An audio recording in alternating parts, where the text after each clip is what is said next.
అందరికీ నమస్కారం. నా పేరు బీవీఆర్. మీతో ఈరోజు కొన్ని విషయాలు పంచుకోవాలని నేను అనుకుంటున్నాను. చూడండి, మనము ఏదైనా ఒక ఒక సమస్య గురించి ఆలోచించేటప్పుడు మీ పెద్దవాళ్ళు తల్లిదండ్రుల గురించి చర్చించండి. మీ ప్రాణ స్నేహితుడు అయిన ఒక వ్యక్తి, ఇద్దరు వ్యక్తులు ఉంటారు కదా, వాళ్ళ దగ్గర కూర్చోబెట్టుకొని ఆ సమస్య వివరించి సొల్యూషన్ అడగండి. ఎందుకంటే మనకు తట్టని ఒక ఆలోచన అవతల వాళ్ళకి తట్టచ్చు. మీ తల్లిదండ్రులు అడిగినా ఇది మంచిదా కాదా అని వాళ్ళ అవగాహనలో అనుభవంలో చెప్పగలరు. తొందరపడి ఎటువంటి సమస్యలు కొని తెచ్చుకోవద్దండి.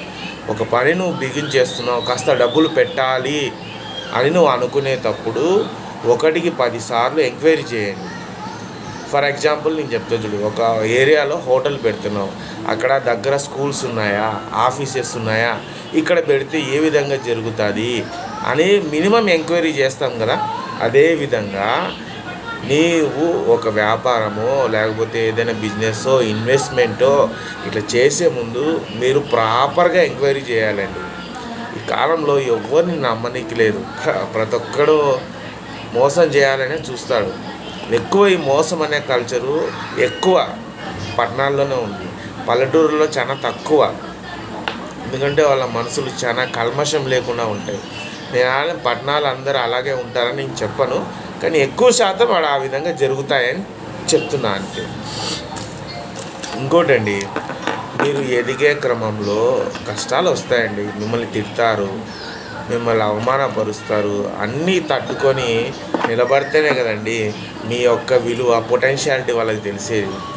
ఫర్ ఎగ్జాంపుల్ సినిమాలో హీరో కష్టాలు వస్తాయి, కన్నీళ్ళు వస్తాయి, బాధలు వస్తాయి, అన్నీ తట్టుకొని నిలబడి చివరికి విన్ అవుతాడు కదా, అతని హీరో అని మనం అనుకుంటాం కదా. జీవితంలో కూడా అంతే.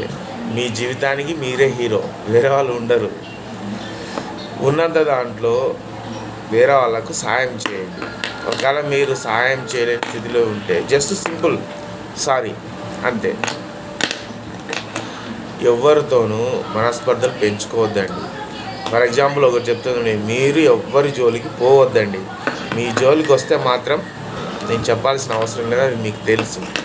తప్పులు ఏమైనా ఉంటే నన్ను క్షమించండి. మీకు నచ్చితే మాత్రం సబ్స్క్రైబ్ చేయండి, ఓకేనా?